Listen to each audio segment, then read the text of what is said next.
Hi everyone, I am Kristina Zbinden and I'm presenting my poster on the gray wolf optimization method as it applies to the traveling salesman problem. So a quick overview of what the gray wolf optimization method is that it is an algorithm that is an example of a meta-heuristic nature-inspired optimization method, which means it's designed by observing behavior in the natural world. Specifically, it mimics the way that gray wolves organize themselves in their hierarchy and how they hunt as a pack. So in GWO, I'm going to call it that from here on out, every potential solution to a problem is visualized as a wolf in the group. And the best solution at any point in the run of the algorithm is considered the alpha wolf. And then the second and the third best are beta and delta. And the rest of the wolves are omega wolves. So basically, the algorithm tries to imitate two main behaviors: exploration, which is when the wolves spread out to find potential prey, and exploitation, where the wolves close in on the most promising options. So during each iteration, the wolves' logistical positions are updated based on their closeness to alpha, beta, and delta. And the hope is that as the hunt progresses, that the pack converges toward an optimal or near optimal solution. And the process continues until a stopping criteria is met.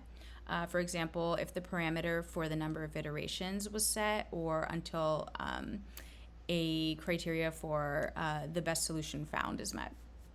So there are some notable advantages to using GWO.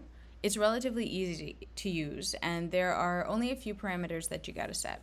So basically, the population size and how many iterations to run are the parameters, and that makes it really approachable for students, beginners, and also researchers who are looking to experiment quickly and get the algorithm set up and running quickly.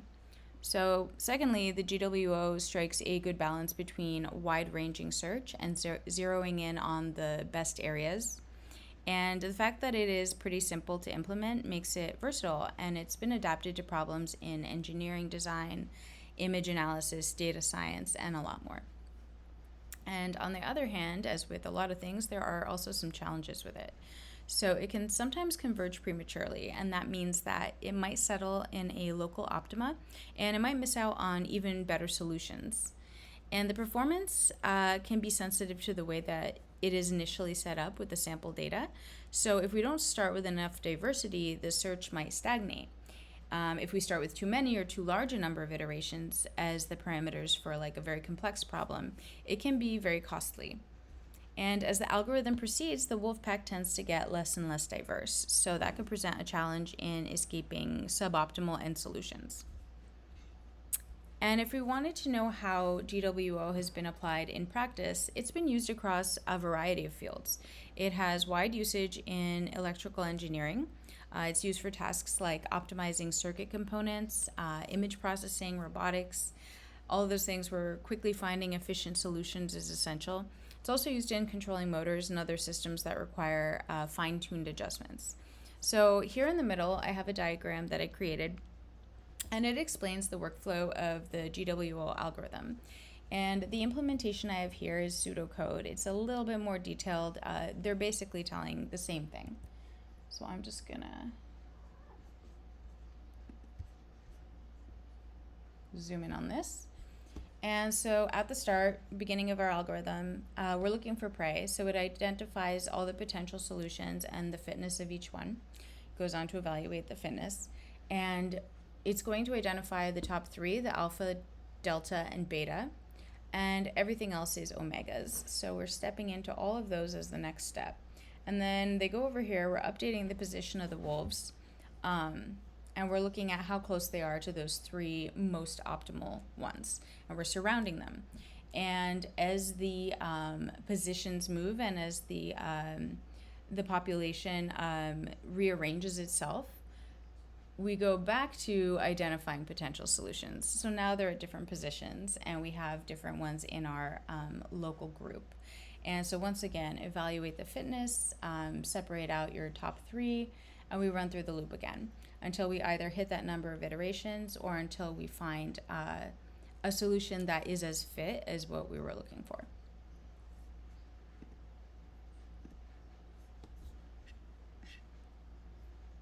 So let's talk about how GWO can be specifically applied to the traveling salesman problem. The traveling salesman problem, I know we're all familiar with it, so I'm not going to explain it. But to adapt GWO to TSP, I would treat each possible route in TSP as a wolf. So the solution for that is pseudocode that I implemented over here, and this is how I would approach it. I would initialize a group of random routes.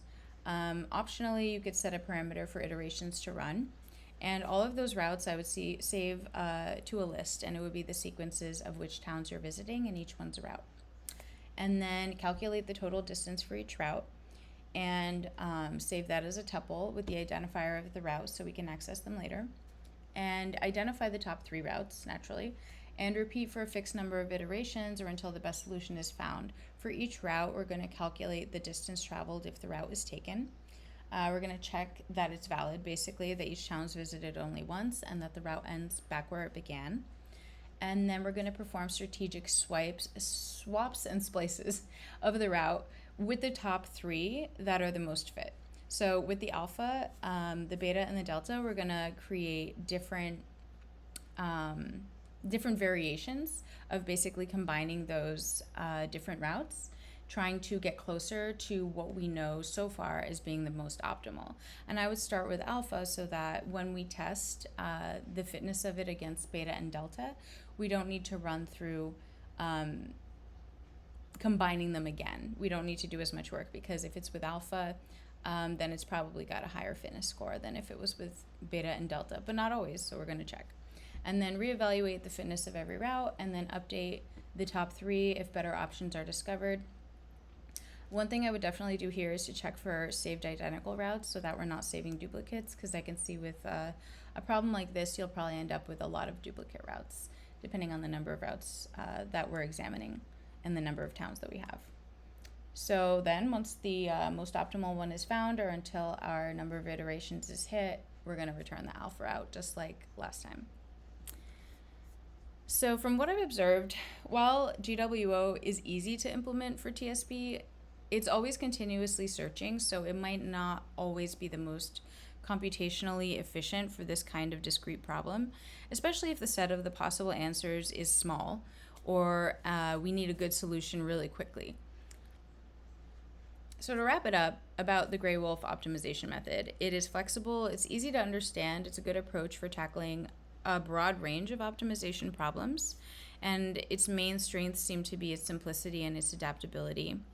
But users should be aware of the potential pitfalls that we went over, the disadvantages. But as long as you're aware of them, I think it's a good algorithm to consider. And it kind of opens up your awareness as well of potential solutions that are all around us in the natural world. So thank you so much for watching. If you have any questions or comments, leave them in the thread.